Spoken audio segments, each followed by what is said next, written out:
Bueno, buenas tardes a todas y a todos los que estáis viendo esta charla en streaming, que luego quedará posteriormente en el canal de YouTube del colegio. Esta sería la tercera sesión de formación financiera en la colaboración que tenemos desde hace un año aproximadamente con el Banco Mediolanum.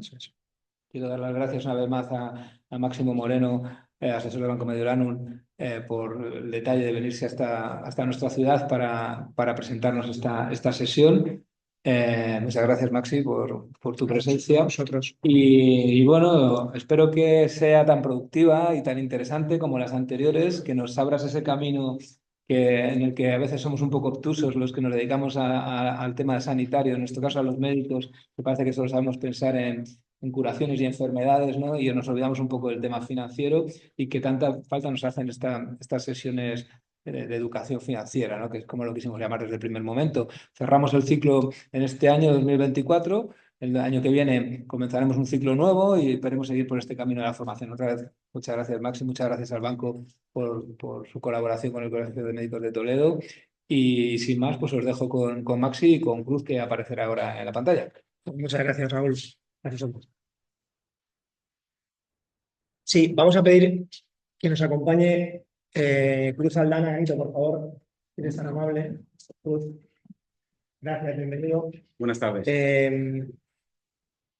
Por el tema de logística ha llegado un pelín justo y hemos tenido que hacer esta ida y venida, pero ya estamos todos aquí. Un honor tener a Cruz conmigo hoy aquí. Como bien sabéis, compañero del banco, responsable de la zona de Toledo, y creo que es fundamental que estemos juntos en este proyecto tan bonito, de inculcar cultura financiera, de seguir aportando, pues bueno, nuestro granito de arena a que la gente esté de esta zona, pues bueno, mejor planificada e intentar sumarles en esa línea. Eh, si quieres arranco. Bueno, sí, arranca por favor y luego si en todo caso ya añadiremos alguna cosita. Venga, perfecto. Siéntete libre, por favor, de aportar todo tu conocimiento y talento. Bien, por ponernos un poco en antecedentes, el programa, los que habéis asistido desde el inicio, constaba de 4 bloques formativos. El primero, introducción y claves de la planificación financiera, gestión patrimonial en momentos de volatilidad, que fue el segundo. Hoy estamos en el tercero, el ahorro como generador futuro de riqueza, que es en el que nos centraremos y profundizaremos. Y el cuarto y último, como bien ha comentado Raúl, pues la idea es a comienzos de año poder cerrar este 100% este bloque y seguir. Yo creo que la idea, si, un poco por el éxito que estamos teniendo, la idea es continuar y seguir aportando valor en esta línea. Bien, arrancamos.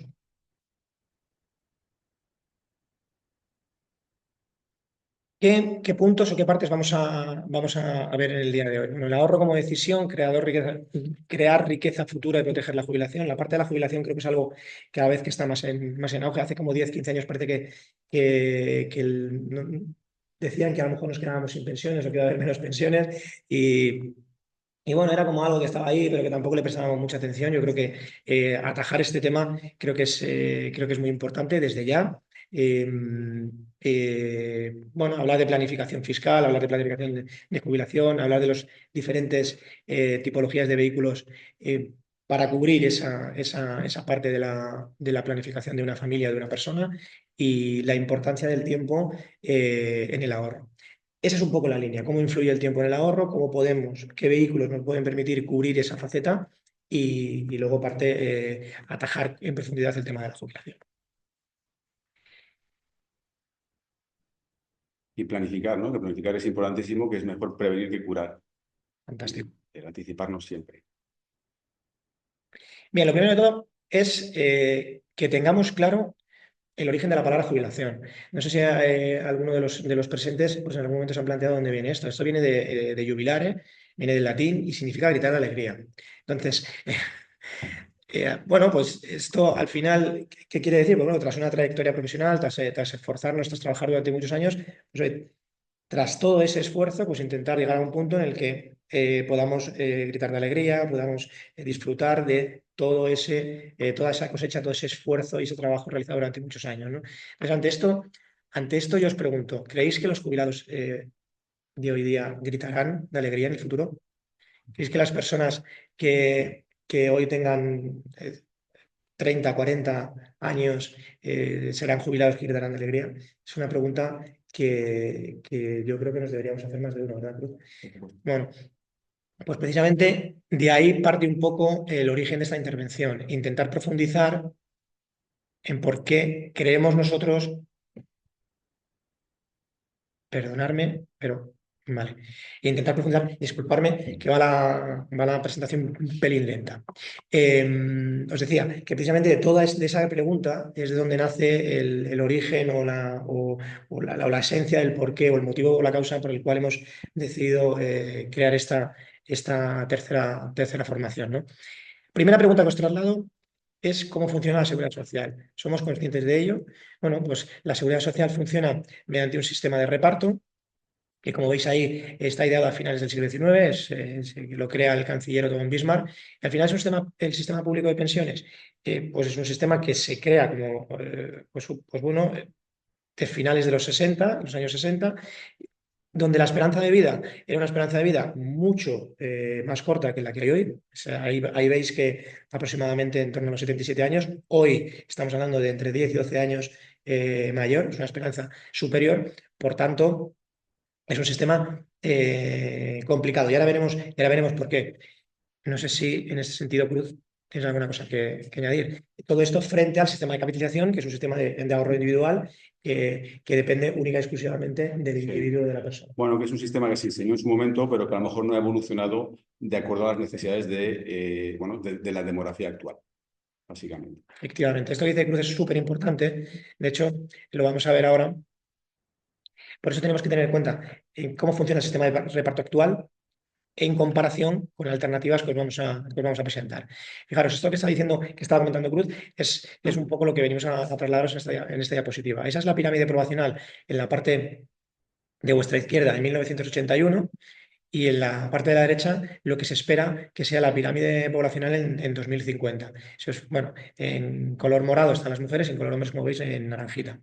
Si os fijáis, por ejemplo, fijaros la cantidad de personas que en el 81 había entre 70 y 74 años y la cantidad de personas que teóricamente habrá en los años 50, ¿no? Claro, si os fijáis en la parte baja de la pirámide poblacional de 1981, había muchas personas jóvenes, muchas personas en edad de trabajar, que podían de sobra sustentar las pensiones de todas y cada una de esas personas que había entre 70 y 74 años. Hoy día hay muchas personas más jubiladas que personas trabajan. Y eso, como todo el mundo puede entender, pues es un problema. Pero es que aparte se añade otra cosa más. Y es que como la esperanza de vida va aumentando, cada vez hay personas por encima de 80, 84 años que en aquella época pues prácticamente no existían porque por desgracia fallecían antes. Entonces, esa gran diferencia en cuanto a volumen de personas jubiladas hoy es un problema para que sea sostenible todo el sistema, pero es que aparte, como bien señala la flecha roja, esto va en aumento y es muy probable que dentro de unos años haya más personas de 90, por suerte para todos. Y aquí, hablando ante médicos, pues gracias también a vuestra contribución y a la medicina y a los avances que tenemos en este sector y en este ámbito, pues seguramente habrá más personas de 90, de 94 y sepa Dios hacia dónde vaya, ¿no?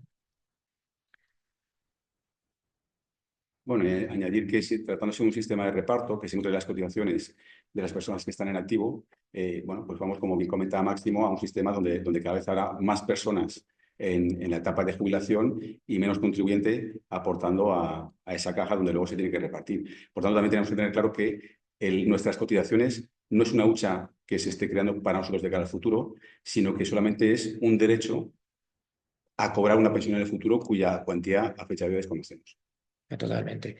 Fijaros, de hecho, por ratificar o por daros un punto más realista, aparte de lo que estamos comentando nosotros, para que veáis la realidad del asunto, fijaros lo que dice este estudio, ¿no?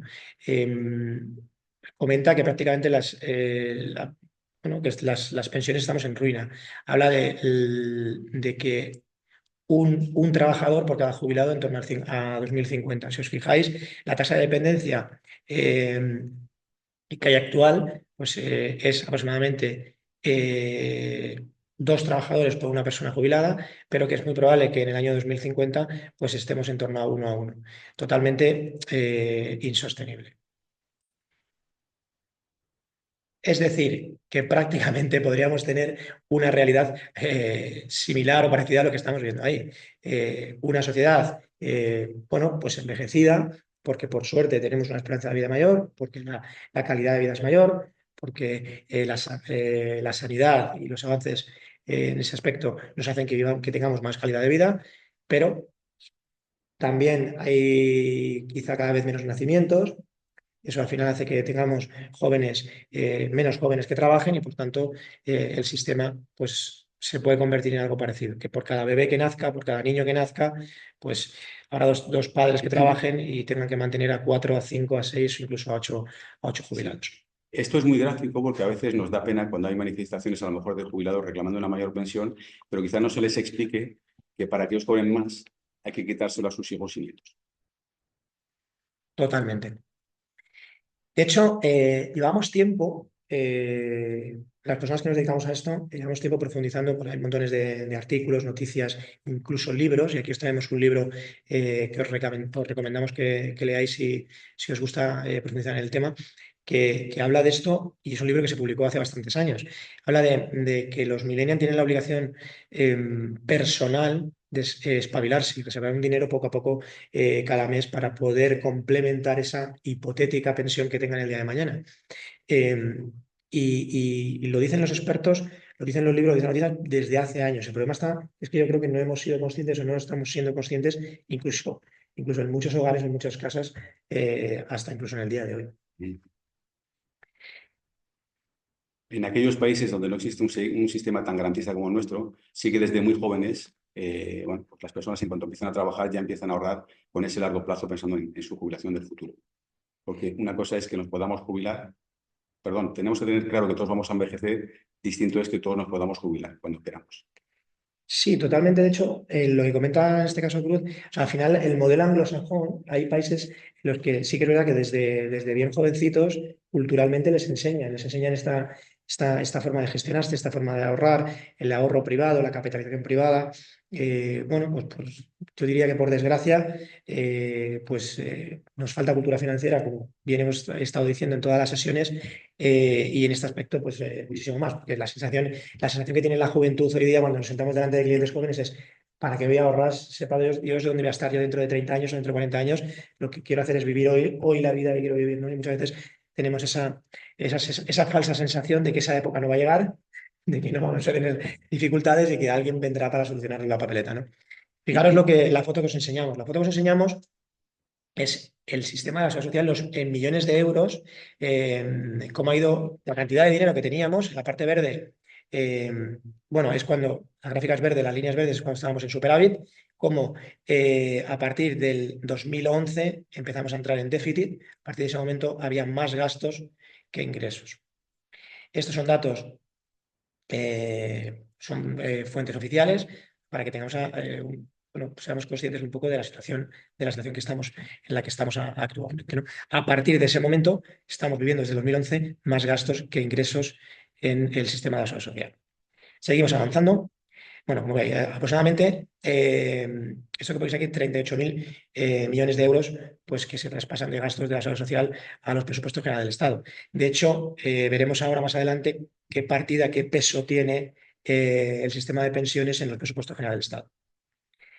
La evolución de la deuda pública, estos son datos al final para que ratifiquéis o seáis conscientes de cómo va aumentando la evolución de esa deuda. Se sitúa prácticamente en 1.583.000 millones, o sea, en torno a un 107% del PIB en diciembre del 2023. O sea, no sé si somos conscientes muy bien de estas cantidades, pero que la deuda que tiene nuestro Estado esté en torno al 107% del Producto Interior Bruto que genera el país en un año como el 2023,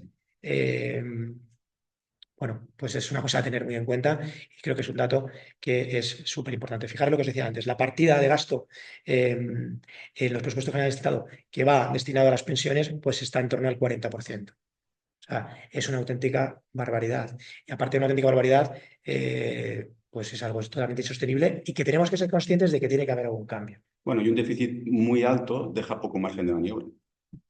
por supuesto. Sí, Pero al final es como cualquier economía, por grande o pequeña que sea, una propia familia que esté sobreendeudada, pues tiene muy poquito margen de maniobra ya, pues, como en este caso un déficit tan grande, antes o después tendremos que reconducirlo por el bien de las futuras generaciones. totalmente. Lo que nos dice, y vamos en la línea por coger el guante de lo que dices, lo que nos está diciendo todos estos datos es que tiene que haber un cambio y que tenemos que estar preparados a ese cambio. Fantástico. Bien, otra noticia es interesante, o otro indicador quizá predictivo de este cambio que estamos hablando, es que los trabajadores menores, pues, como estábamos hablando antes, la primera pregunta esa de que si hoy las personas de 30, 40 años, el día de mañana cuando se jubilen, podrían gritar de alegría, ¿no? Hoy un trabajador, se prevé que un trabajador de 40 años hoy, yo tengo 40 años, pues cuando yo me jubile, pues aproximadamente cobraré el 50% de mi último sueldo, de mi último salario. Y eso es porque tenemos una tasa de sustitución. Para los que no conozcan la tasa de sustitución, aproximadamente, corrígeme si me equivoco algo de lo que digo, es el porcentaje de nuestro último salario que se nos va a quedar de pensión, por decirlo de alguna manera, mal y pronto, ¿no? Si os fijáis en la parte del mapa Europa, tenéis las tasas de sustitución de los principales países europeos, desde Irlanda, Bélgica, Letonia, Alemania, Eslovenia, Austria. Si os fijáis en España, la tasa de sustitución hoy está en torno al 78,8%, que es la tasa de sustitución del 2016, pero las medias europeas, todo encamina a que en el 2050 tengamos ese 49,2, como veis ahí, una reducción de casi el 30%, porque si os fijáis, la media de Europa está en el 50,7 de tasa de sustitución, es decir, aproximadamente una persona cobra el 50% de su último salario cuando se jubila. En Alemania, quizá un poco el país de referencia en todo esto, punta de lanza en las decisiones que se toman en este aspecto, el 43,9. Sin embargo, en España estamos en el 80,4. Aquí me surge una pregunta. ¿Hacia dónde creéis que vamos?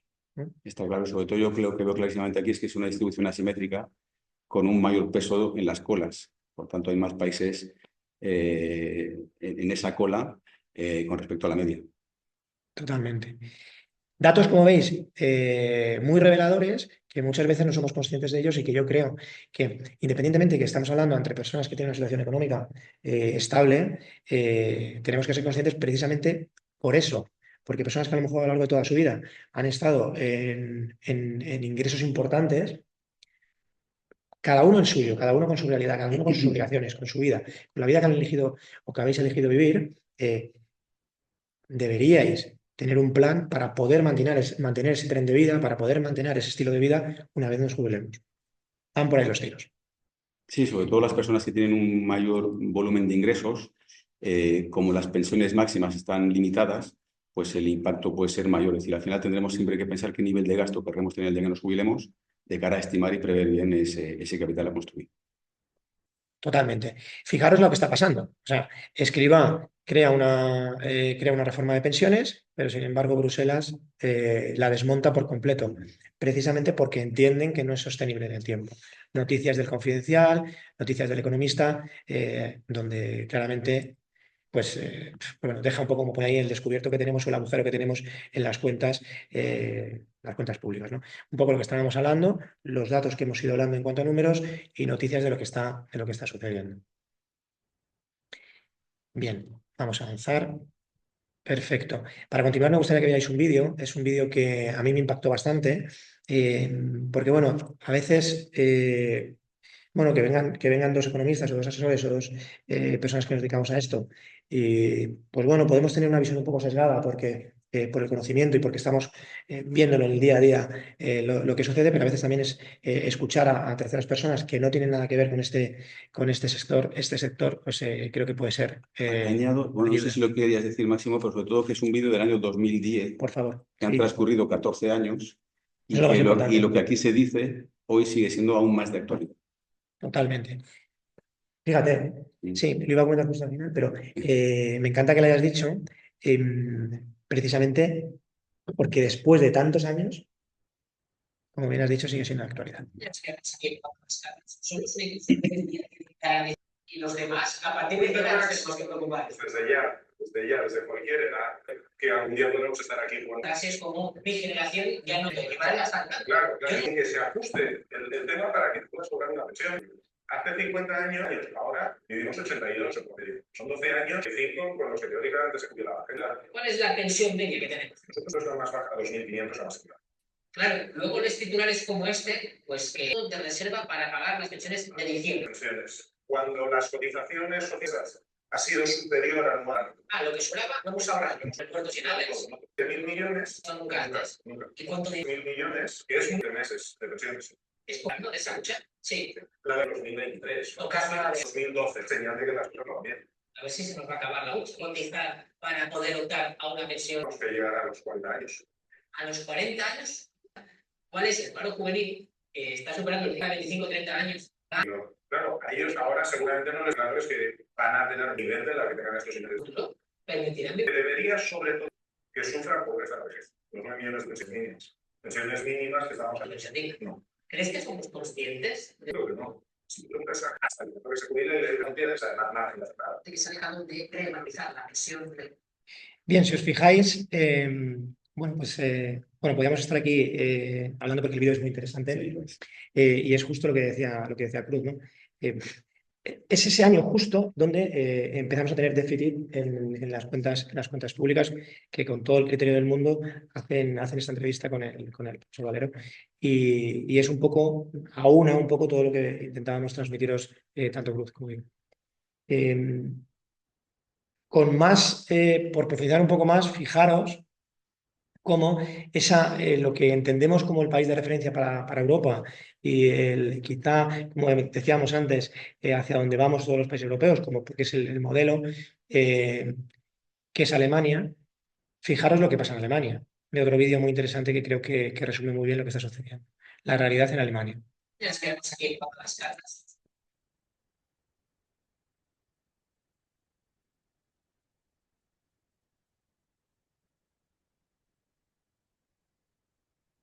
Algo ha pasado, disculpadme.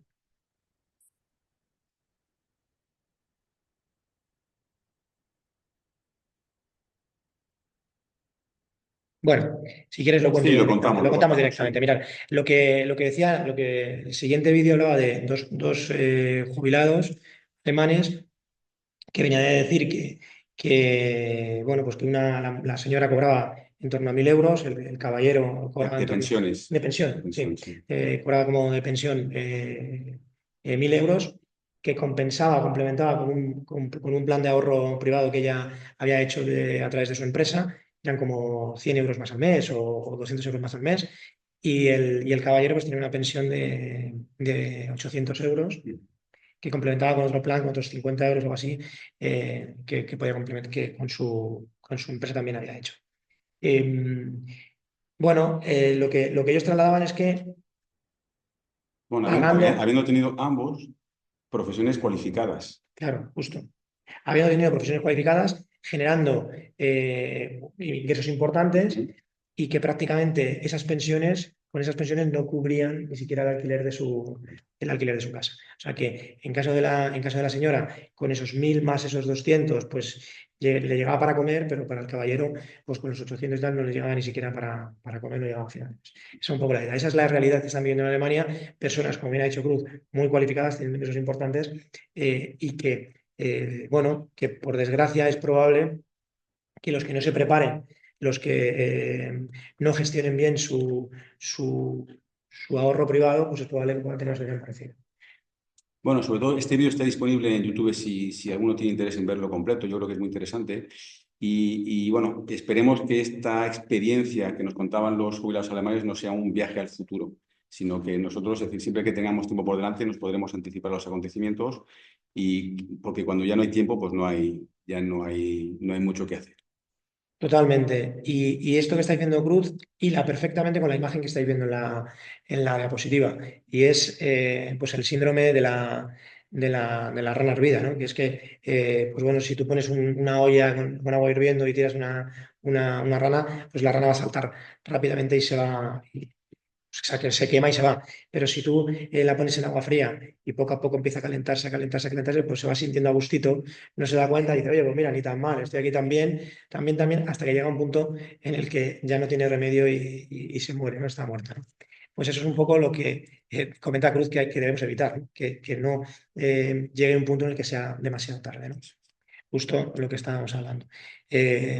Bueno, estamos a tiempo. Lo primero es ser conscientes de la realidad, que para eso estamos aquí, para trasladaros un poco esa idea y a partir de ahí tomar acción. Conclusiones.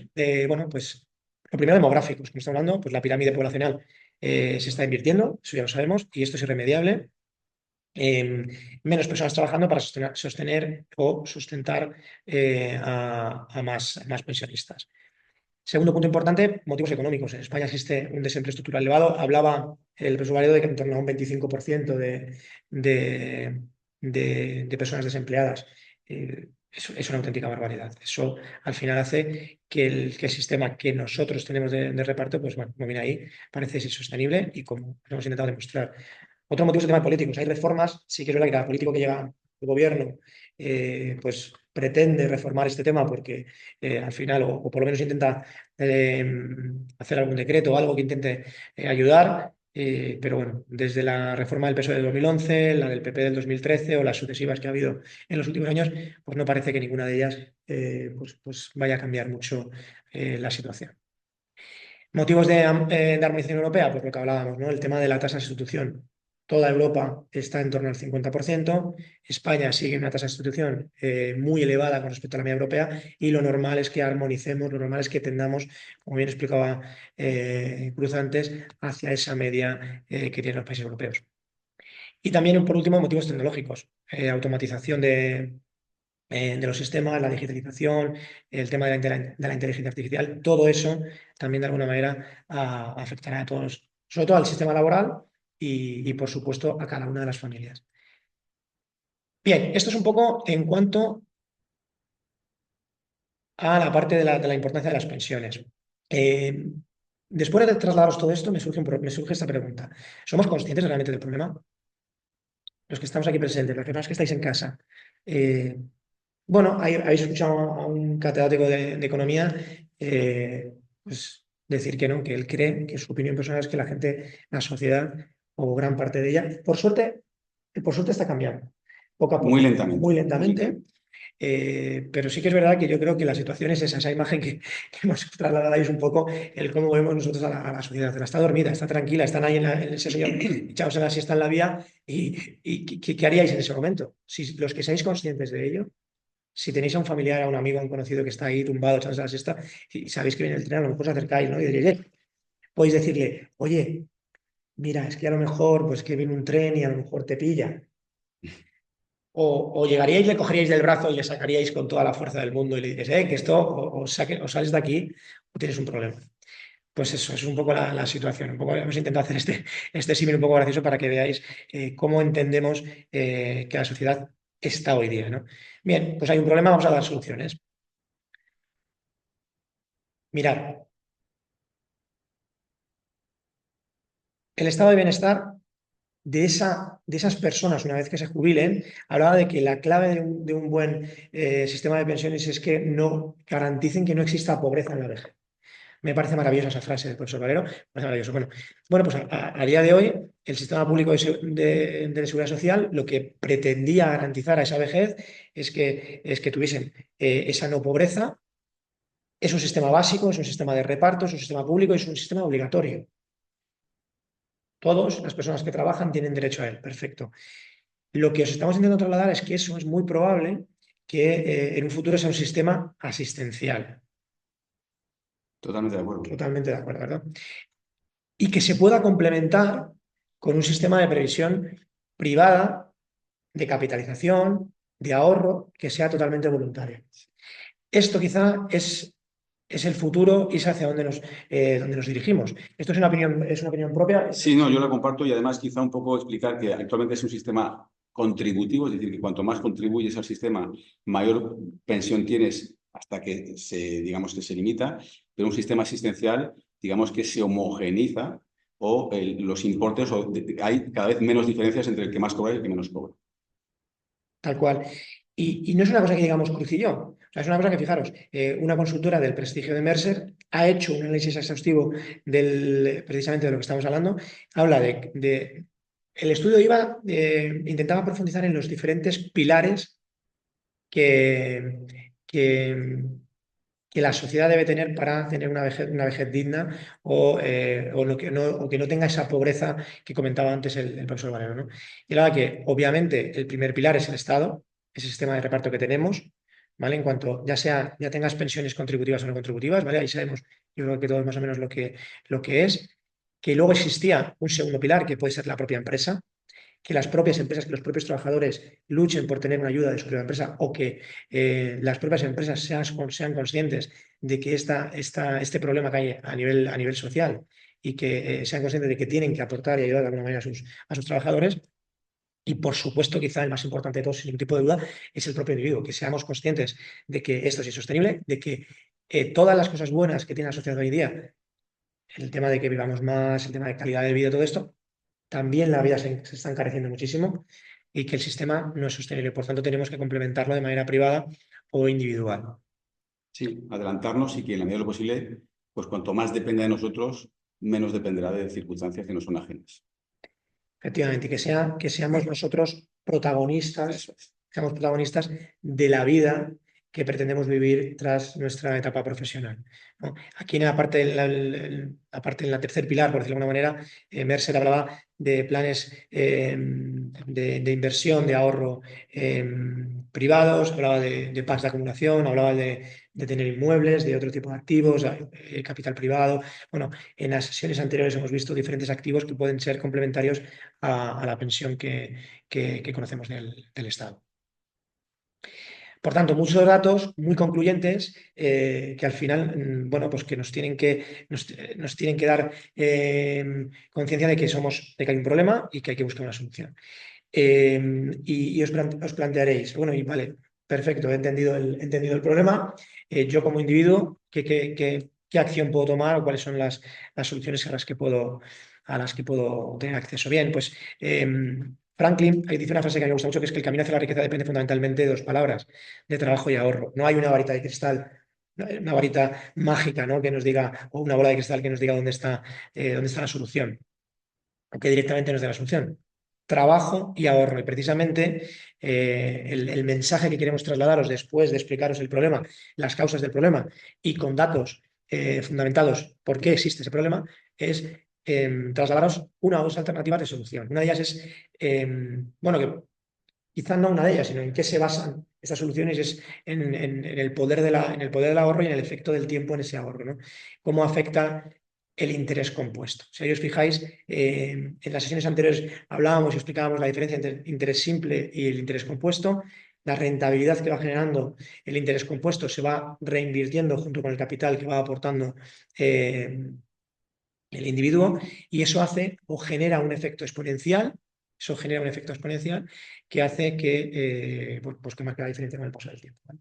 El tiempo es la clave de todo. Como veis, la n de esa formulita está en el exponente, y eso es realmente lo que marca la diferencia. Einstein decía, entre muchas frases célebres que tiene, que el interés compuesto es la octava maravilla del mundo y que aquel que lo comprende lo gana, aquel que no lo paga. Pues vamos a intentar que después de todas estas charlas la gente lo gane y no lo pague. Correcto. Y como anécdota, solamente yo tengo un cliente médico que hace bastantes años, cuando yo le explicaba cómo funcionaba esta curva exponencial de interés compuesto, me decía, anda, ¿cómo proliferan las bacterias? Y es cierto. Al final, el interés se va acumulando y va haciendo que cada vez crezca más. Pero requiere de tiempo, por eso ese exponente, esa función exponencial. Pues vamos a intentar de hacer un par de ejemplos, un par de juegos con todos los presentes visuales para entender esto que comentaba Cruz.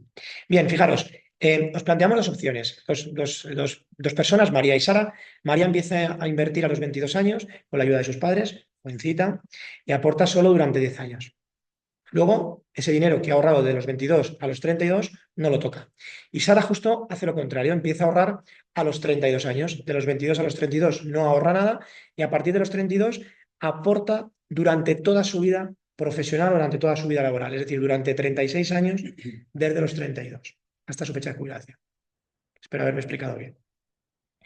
Ambas dos empiezan con 2.400 euros y lo que aporta María en sus primeros 10 años, 200 euros al mes, y lo que aporta Sara a partir de los 32, 200 euros al mes. Con la misma rentabilidad, un 8% al año. María habrá aportado 24.000 euros en esos primeros 10 años. Sara habrá aportado 84.000 euros en todos esos años, en esos 36 años hasta la fecha de jubilación. Y ante esto yo os pregunto, ¿quién creéis que tendrá más cuando llegue ese momento de jubilarse? ¿María, que ha aportado de los 22 a los 32 y luego ya ha dejado de aportar? ¿O Sara, que ha aportado de los 32 hasta los 68?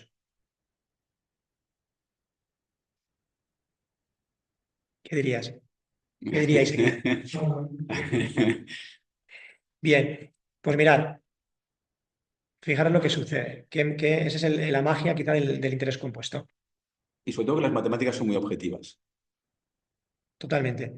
Mirad, María, la parte verde es la parte que María ha aportado y la parte verde de Sara es la parte en la que Sara ha aportado. Si os fijáis, cuando llega la fecha de jubilación de ambas, obviamente María, y ahora explico lo de obviamente, tiene muchísimo más dinero, pues cerca de 120.000 euros más, tiene 600.000 euros en comparación de los 400. Fijaros, esta es la magia del interés compuesto. María tiene 600, como bien decía, Sara tiene 482, habiendo aportado María 24.000 con respecto a los 84.000 que ha aportado Sara. ¿Por qué creéis que sucede esto? Simplemente porque María ha empezado antes. El tiempo es la clave de todo.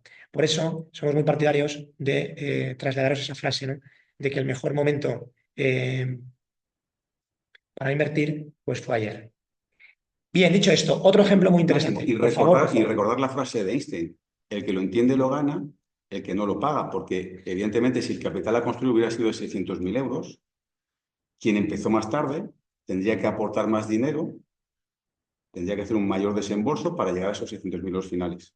Totalmente. De hecho, ahora que dices eso, gracias por la puntualización, porque lo que voy a explicar es que los años que se pierden son los años finales. Hay muchas veces que nos sentamos delante de una persona que quiere ahorrar, pero nunca encuentra el momento. Tenemos montones de obligaciones, de pretensiones, no sé, el corto plazo. Muchas veces la emoción de comprar algo, adquirir algo en el corto plazo, muchas veces nos satisface más que la sensación de que vamos a tener una vida maravillosa dentro de 30, ¿no? Entonces intentamos cubrir esa necesidad a corto plazo. Y de siempre pues nos procrastinan el tema del ahorro, ¿no? Dicen, no, bueno, pues el año que viene, no, pues el mes que viene, no, pues que ya ahorraré, ya empezaré. Todos esos años que dejas de ahorrar o que vas procrastinando o retrasando el ahorro, no son esos años de inicio los que pierdes, son los 2, 3 o último año del final del ahorro, que precisamente, no sé si lo veis, es pequeñito, los saltos del final son precisamente los más lucrativos. Totalmente. Y yo creo que muchas veces no pensamos que todos tenemos una capacidad de ahorro, que yo suelo denominar oculta, porque Muy interesante. cuando nos están subiendo precios o nos están, no sé, pues cualquier coste que nos incrementen, lo pagamos y al final todo sale de lo mismo. Por tanto, yo creo que al final lo que tenemos que pensar es que el tener dinero en el largo plazo nunca nos va a hacer daño. El que apartemos un dinero cada mes, vamos a vivir exactamente igual, pero sí que a lo mejor en el futuro, si no tenemos ese dinero necesario o nos falta, ahí sí que a lo mejor podemos tener, bueno, yo digo, son cosas que le digo muchas veces a los clientes, y a lo mejor Máximo tú también, pues eso, que no tenemos que tener nunca miedo a tener dinero en el futuro, pero a lo mejor sí tenemos que tener miedo a no tener. Fantástico, quedaros con esa frase. Muy buena, muchas gracias. Otro segundo juego muy visual para que entendamos el impacto del tiempo en las inversiones. Lo que importa es ser conscientes de ahorrar cuanto antes o gestionar correctamente nuestro ahorro cuanto antes. Fijaros, si yo os pregunto qué preferís, si un millón de euros, ahora mismo tengo 1 millón de euros en el bolsillo, no lo tengo, pero bueno, ojalá lo tuviera. Si yo tuviera la oportunidad de meter la mano en el bolsillo y daros 1 millón de euros, o la opción B, que sería daros un céntimo que durante 30 días se va doblando. Es 1 céntimo, 2 céntimos, 4 céntimos. ¿Qué me diríais? Los que estáis en casa o los que estáis aquí. A ver si aciertas esta vez. Bien, bueno, pues es algo, es un poquito más, quizá, para calcularlo de memoria, 4 céntimos, 8, 16, 32, sucesivamente hasta el día 30, donde tenemos más de 5 millones de euros. 1 céntimo doblándose cada día, durante 30 días, simplemente por el efecto del tiempo, hace que el éxito y que el dinero acumulado sea muchísimo mayor que el corto plazo, por muy grande que nos parezca la cantidad en el momento cero. Sí, lo que tú comentabas antes, ¿no? Que somos muy cortoplacistas y esa forma que tenemos de más vale pájaro en mano nos impide a lo mejor ver lo que nos espera en el futuro. Totalmente. Son cosas. A ver, si os fijáis, estamos terminando, estamos llegando al final, pero porque tengáis una idea de que hemos intentado atajar el ahorro, atajar la importancia del tiempo, atajar la acumulación, el problema que tenemos con las pensiones, daros datos empíricos de lo que está pasando, de lo que está sucediendo y al final entender, para terminar, con un par de ideas de cómo poder gestionarnos, que se basan precisamente en esta potencia del interés compuesto y de la acumulación durante el largo plazo. Fijaros, esto es una cosa muy americana. Como estamos hablando de que a nivel anglosajón, pues esas personas quizá que tienen un poco más de cultura financiera, tienen cosas buenas y cosas malas, como todas las sociedades. Pero esta parte, la parte de la cultura financiera, quizá que sí que están como un poco más avanzados, os diría, están como un poco obsesionados con la riqueza también, ¿no? El tema del sueño americano. Hay una frase que se dice mucho en Estados Unidos, que es ¿cómo podría yo acumular mi primer $1.000.000, ¿no?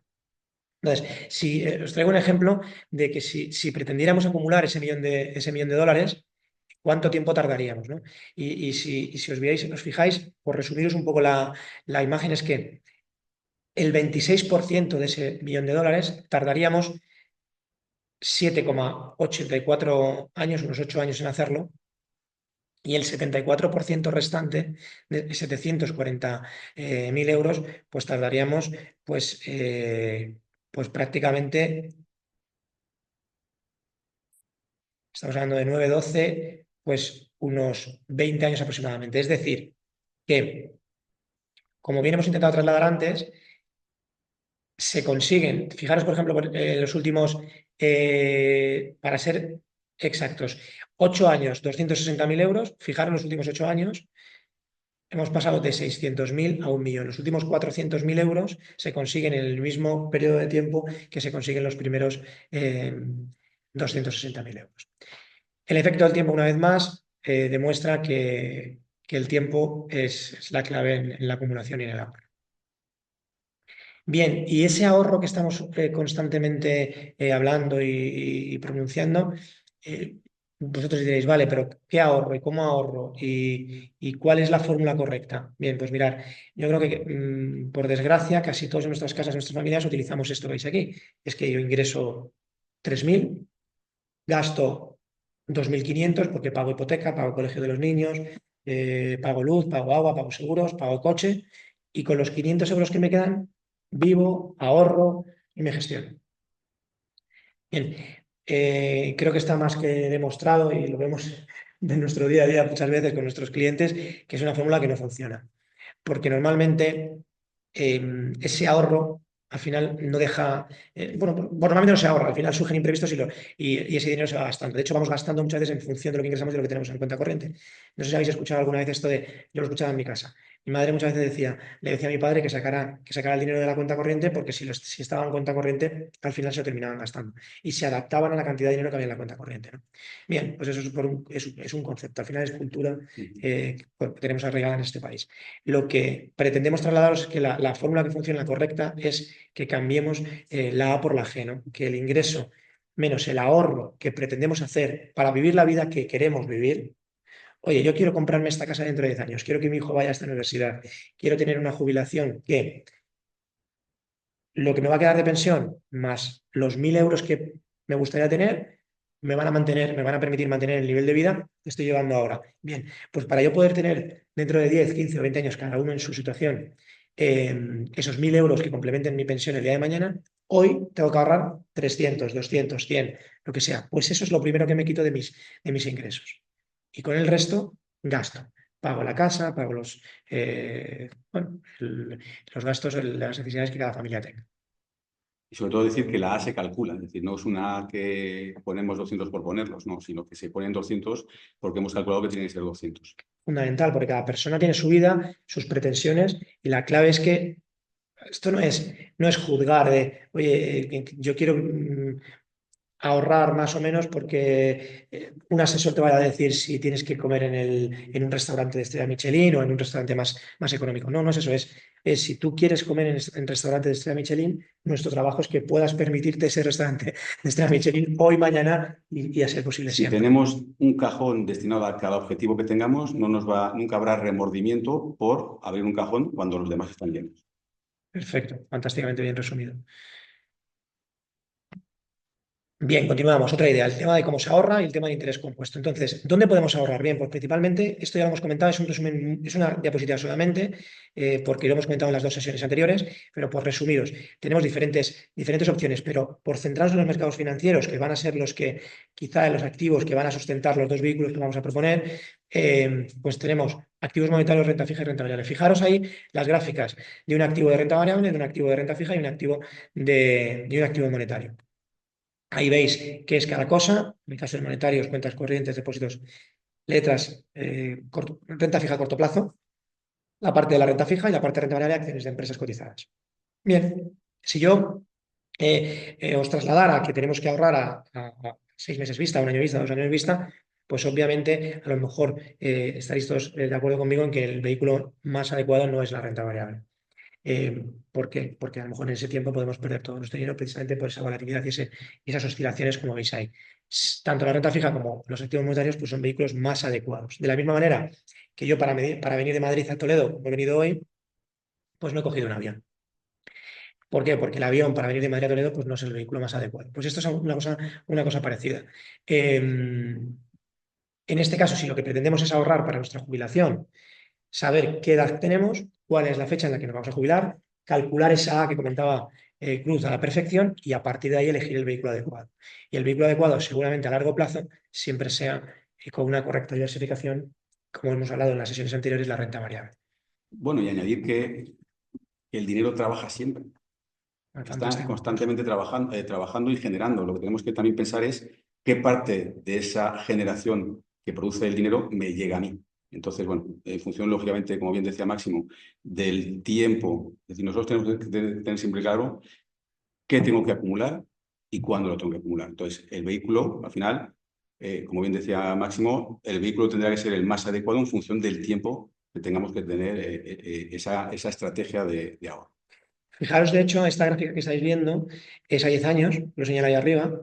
Claro, tú pones tu dinero, un dinero que no vas a tocar en base a esos cajones que comentaba antes Cruz, y a 10 años vista tú rescatas en 10 años una rentabilidad del 1%, como en el caso de los monetarios, o del 17%, como en el caso de un activo de renta fija, pues a lo mejor no es muy interesante porque el mero hecho del encarecimiento de la vida pues hace que prácticamente tengas menos dinero del que tenías o que tengas menos poder adquisitivo del que tenías, ¿no?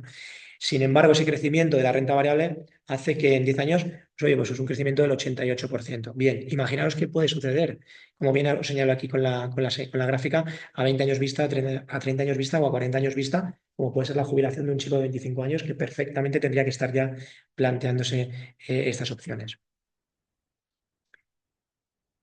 Bien, después de saber que tenemos que ahorrar, por qué tenemos que ahorrar, del interés compuesto y de los vehículos donde podemos tener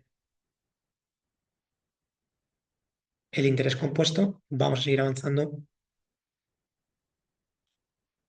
Disculpar, por favor, que el PowerPoint va un poco lento. Soy testigo que le estás pinchando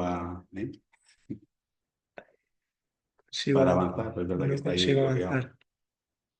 Ahora pasarán todas de golpe.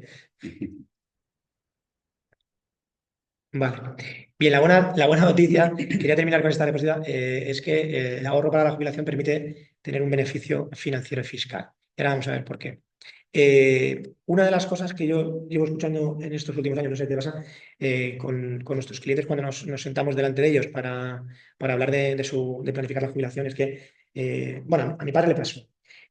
Por eso ya estaba yo un poco sesgado en ese sentido, pero luego me ha pasado con más clientes, es que no quieren hablar de planes de pensiones porque su padre, su tío, su abuelo, su amigo, han estado ahorrando durante muchos años a lo largo de toda su vida, han hecho un sacrificio muy fuerte en esa familia y luego han tenido Sí. un Hacemos nuestras recorte esas importante. malas experiencias. Efectivamente. Bueno, yo creo que la clave estaba en que yo creo que todos los vehículos son buenos siendo conscientes de las bondades que tienen y también de las cosas del funcionamiento quizá. Y una vez que eres consciente del funcionamiento del vehículo, ver si tu vida está alineada con el funcionamiento de ese vehículo, ¿verdad? Bien, aquí, pues bueno, porque tengamos un poco dos tipologías de ahorros que nos puedan ayudar o dos de vehículos financieros que nos pueden ayudar a complementar esa pensión el día de mañana. Uno muy conocido, que es el plan de pensiones, y otro es un plan de inversión de ahorro sistemático, que lo que comúnmente se conoce como PIAS, que es algo que hoy día está, podríamos decir, subvencionado por el Estado en determinadas, en una determinada forma de rescate, que es el rescate en forma de renta. A partir de los 50 años ya empieza a tener ciertos beneficios, y el plan de pensiones que tiene esos beneficios fiscales, y el plan de pensiones que tiene esos beneficios fiscales, pero los tiene durante la vida del plan. El PIAS, el plan de ahorro sistemático, los tiene al final, una vez terminas el ahorro, no durante la vida del plan, no durante el tiempo en el que estás ahorrando, mientras que el plan de pensiones lo tiene durante el tiempo que estás ahorrando. Bien, un fiscalista diría que lo que estás haciendo con el plan de pensiones es un diferimiento de los impuestos, porque al final no es un beneficio fiscal como tal, aunque el diferimiento puede ser por momentos un beneficio, porque ese dinero tú durante tu vida útil lo has estado utilizando, lo has estado disfrutando, incluso lo has estado invirtiendo. Pero realmente es un diferimiento de esos impuestos que al final tendrás que pagar en el momento del rescate. Desde aquí hay diferentes cosas que hay que tener en cuenta. El tema del plan de pensiones no tiene liquidez durante la vida útil del plan de ahorro. El PIAS lo tiene. Tú vas ahorrando y puedes disponer en cualquier momento de él. Bueno, sí que es verdad que el plan de pensiones tiene diferentes contingencias que hacen que las personas que ahorren mediante un plan de pensiones pues puedan utilizarlo o rescatarlo. Invalidez permanente absoluta, creo, fallecimiento, creo que paro de la Desempleo, regulación, sí, desempleo. El tema de los 10 años, ahora han abierto la ventana de los 10 años, que desde la última aportación, pues 10 años, pues puedes rescatar. Bien, tiene diferentes pues, contingencias que te pueden permitir disponer de él, pero en principio tener en cuenta, ser conscientes de que no es un dinero líquido. El plan de ahorro sistemático, sí. El tema de los impuestos hoy, pues eso, nos permite ese diferimiento. Luego habría que ver en el momento del rescate cómo rescatarlo para que, bueno, pues que sea lo más útil posible ese diferimiento. Yo os diría a día de hoy que los planes de pensiones son vehículos que yo en mi caso aconsejaría para personas de rentas altas, porque una persona que tiene una renta elevada, pongamos por encima de los 60.000 euros, por encima de los 100.000 euros, personas que han estado pudiéndose deducir a lo largo de toda su vida útil profesional a una escala de gravamen elevada, cuando luego vaya a rescatar ese plan de pensiones, va a tener que tributar por rendimiento del trabajo, importante, el plan de pensiones tributa por rendimiento del trabajo, muy, muy importante, va a tributar a esa escala de gravamen seguramente del 45, del 40 o de máximos, porque habrá acumulado una gran cantidad de dinero por encima de esos 60.000 euros, que sumado a su salario, pues es justo lo que pasa, ¿no? El palo este que comentan o que estábamos comentando antes. Si tú a lo largo de toda tu vida has estado deduciéndote a razón del 40, del 45%, pues puede tener cierto sentido que luego al finalizar la vida útil del plan, pues puedas tributar por rendimiento del trabajo a esa misma escala de gravamen. Pero una persona que ha cobrado o que ha generado ingresos de renta con una escala de gravamen inferior en torno al 20, el 25%, has estado deduciéndote a lo largo de toda la vida del plan de pensiones en torno a esos 20, 25%. Sin embargo, luego, cuando llegue el momento de rescatar el plan de pensiones, tendrás que tributar a ese 40 y tantos por ciento. Por tanto, ese gap hace que el plan de pensiones, pues para muchos hogares y para muchas familias, no sea el mejor vehículo. Yo creo que la fiscalidad, y tienes toda la razón, es decir, yo creo que la fiscalidad es clave. Decíamos antes que para determinar el nivel de gasto o el nivel de vida que queramos tener el día que nos jubilemos, tenemos que tener claro qué capital tenemos que acabar construyendo, y ahí juega un papel fundamental en el futuro, cuando nos jubilemos, la fiscalidad. Porque si yo cuando el día que me jubile tengo que rescatar ese dinero y una parte es para Hacienda, desde hoy mismo tendría que estar ahorrando para mí y para Hacienda. Por tanto, es importante que ese vehículo, que lo decía antes Máximo, para cada objetivo, el vehículo más apropiado. Y en este caso, es muy importante la carga impositiva final que tendremos que soportar. Totalmente. Aquí hablo para comparar, para que tengáis un poco la idea de los dos. El tema del PIA es la de que los impuestos hoy, como os he dicho, hoy tenéis ese diferimiento, por decirlo de alguna manera, de impuestos. Sí que es verdad que hace unos años eran 8.000, luego lo bajaron a 2.000, hoy son 1.500 euros por persona. En el caso de los planes de empleo colectivos o planes de empresa, pues creo que llega hasta 4.500, ¿puede ser? 4.000 o 4.500, 4.500. 4.500. Ese tipo de aportaciones también nos limitan, porque al final en los planes de inversión de ahorro pues podemos llegar hasta esos 8.000 euros. Eso es en cuanto a hoy, ¿vale? Uno no tiene liquidez, el otro sí, los impuestos, uno difieres hoy, el otro si rescatas, porque como es líquido puedes rescatar, tributas por capital mobiliario, hemos dicho que el plan de pensiones, rendimientos del trabajo, el PIER, capital mobiliario, pues a ese 19, a ese 21, a ese 23, que tributa, por ejemplo, pues otro tipo de inversiones, como por ejemplo un depósito a plazo fijo. Hoy, si tú rescatas parte de ese plan de ahorro, pues tributarías al tipo que corresponda. El día de mañana, pues como hemos dicho, los planes de pensiones tendrán que tributar por el capital mobiliario, de ahí la X en roja, perdón, por el rendimiento del trabajo, disculpen. Y el tema de los pies aparecen las dos aspas porque ahí es donde entra el beneficio de ese plan de ahorro. Porque a partir de los 50 empiezas a tener sobre ese 19, 21, empiezas a tener una serie si por ejemplo has aportado de tu bolsillo 100.000 euros a lo largo de toda la vida del plan y has tenido unos 50.000 euros de ganancias, lo que te dice el tributar por capital mobiliario es que de esos 50.000 tú tienes una retención por esa ganancia patrimonial. Bien, el 19 de los primeros 6.000, el 21 de 6.000 a 50.000, vas teniendo una serie de retenciones en función de la ganancia. Bien, lo que te está diciendo, lo que te dice hoy la protección del Estado, el beneficio que nos da el Estado, es que si tú a partir de los 50 tienes una deducción, una parte de esa plusvalía que no tributa. De los 50 a los 55, una parte. De los 55 a los 60, una parte mayor. De los 60 a los 65, una parte mayor. Y a los 70, prácticamente tributa solamente el 1,8% de la plusvalía. Que del cómputo global del ahorro, es decir, de 100 más 50 de plusvalía, de esos 150.000, pues es mínimo el impacto fiscal que tendrías en el ahorro total. Siempre y cuando se rescate de forma de rentas. ¿Vale? Lo estoy diciendo de memoria y tal, pero no haberme. Sí, al final confundido. se trata y tiene todo sentido que se rescate en forma de renta porque lo que queremos es complementar nuestra pensión pública. Efectivamente, exactamente. Bien, bueno, un poco ha sido un resumen rápido, pero para que tengáis una idea de lo que siempre se ha venido utilizando en España, el vehículo quizá más conocido o más utilizado, toda la controversia que ha creado y muchas personas que, pues, que a lo mejor se han arrepentido una vez que han rescatado el plan de pensiones de haberlo hecho, independientemente de que yo creo que ahorrar siempre es bueno, y una alternativa que hoy día pues, puede ser muy Pero potente. sin duda ha sido por desconocimiento, porque yo creo que lo que decías antes es muy importante, el que se sepa que las aportaciones a los planes de pensiones son rendimientos del trabajo que cuando yo aporto me quito. Es decir, como si no lo hubiera cobrado. Y lo reincorporo junto con su rentabilidad en el momento del rescate. Entonces, en ese momento, ese año, le vamos a sumar a ese rescate del plan de pensiones con su rentabilidad lo que haya cobrado de sueldo, la parte que haya estado en activo y la parte de pensión, la parte que haya estado ya jubilado. Entonces, todo eso incrementa muchísimo la base imponible y vamos a tributar a un tipo alto por todo.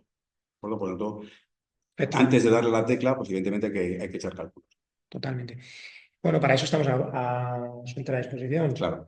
Tanto Cruz como yo, como cualquier economista, asesor o persona que tenga conocimientos o nociones en este aspecto. Yo antes de tomar cualquier tipo de decisión, me informaría, como bien ha dicho, y me asesoraría. Bien, pues un poco como a modo de conclusión o para cerrar, pues que tengamos claro que el problema de las pensiones no lo va sobre el Estado. Yo creo que ha quedado bastante claro. Es una cosa que yo creo que hemos intentado por lo menos esclarecer, que el sistema de reparto es insostenible, es necesario un compromiso personal de todas y cada una de las personas que hoy están trabajando, desde los más jóvenes, desde que empiezan a trabajar, tener esa cultura del ahorro, esa cultura de la planificación, de crear esos cajones que comentaba Cruz, y que cuanto antes actuemos, pues muchísimo mejor. Muchísimo mejor. El tiempo es clave, como hemos visto antes, ¿no? Yo, si me permites, Máximo, me apunté unas pequeñas ideas que sí no quería dejar de comentar y que son ideas muy sencillas, pero que sobre todo un poco que nos ayuden un poco a tomar conciencia, ¿no? Ahorrar no es más que crear un patrimonio que desde cero, o sea, creamos un patrimonio desde cero que hoy no existe, destinando una pequeña parte de nuestra capacidad de ahorro, ¿de acuerdo? Esa capacidad de ahorro que todos tenemos, aunque pensemos que no, porque pensemos cuando nos están subiendo recibos constantemente, estamos pagando esos recibos, por tanto, están saliendo de lo mismo. calculemos bien cada objetivo, cuánto tenemos que destinar cada mes y esa fórmula que nos mostraba Máximo antes de ingresos menos ahorro igual a gasto. Siempre tendremos que esa A tendrá que tener todo el sentido del mundo, ¿de acuerdo? Y esa A pues, puede ser a sub 1, a sub 2, cada uno de los objetivos que tengamos. El trabajo nuestro como planificadores financieros consiste en acompañar a cada familia, y no hay dos que sean iguales, a que consigan sus metas financieras, ¿de acuerdo? Y de verdad que cuando el tiempo empieza a transcurrir y empezamos a verle color a ese ahorro, da muchísima tranquilidad y sobre todo seguridad. El ahorro siempre nos va a proporcionar tranquilidad y seguridad y va a hacer que nosotros cojamos un poco el destino de nuestra vida en nuestras manos sin depender de, pues de circunstancias, como hemos comentado antes, con el tema pues del problema de las pensiones, ¿no? Y luego otra cosa importante, porque comentaba antes Máximo, cuando hablamos de plan de pensión, hoy hemos hablado de jubilación, pero esto es válido para cualquier tipo de objetivo que nos planteemos en la vida, ¿eh? Al final, todo al final es construir capitales. Comentaba antes Máximo que los planes de pensiones son ilíquidos y los PIAs son líquidos. Es decir, que los PIAs es verdad que tienen unas ventajas fiscales, pero están limitadas. Es decir, no podemos aportar todo lo que nos dé la gana, sino que nos limitan 8.000 máximo al año y 240.000 en toda la vida del plan. Está limitado porque si no, pues habría a lo mejor grandes patrimonios que aprovecharían este vehículo pues para pagar unos impuestos, ¿no? Pero fijaros, si alguna vez tenemos que comprarnos un coche y no tenemos el plan de pensiones o tenemos el PIAs, el plan de pensiones no lo puedo rescatar. El PIAs lo podría rescatar, pero aquí lo que nosotros aconsejaremos siempre es que el PIAs sirva de garantía para comprar el coche. Mantendremos el vehículo para nuestra jubilación intacto y tendremos coche. ¿De acuerdo? Eso es lo que nosotros denominamos el apalancamiento financiero, que es hacer más con menos. Bueno, pues solamente estas ideas que yo tenía aquí apuntadas y que quería también aprovechar el día de hoy para transmitirlas. Fantástico, y además es el momento y es el foro, o sea que ideal. Muchísimas gracias.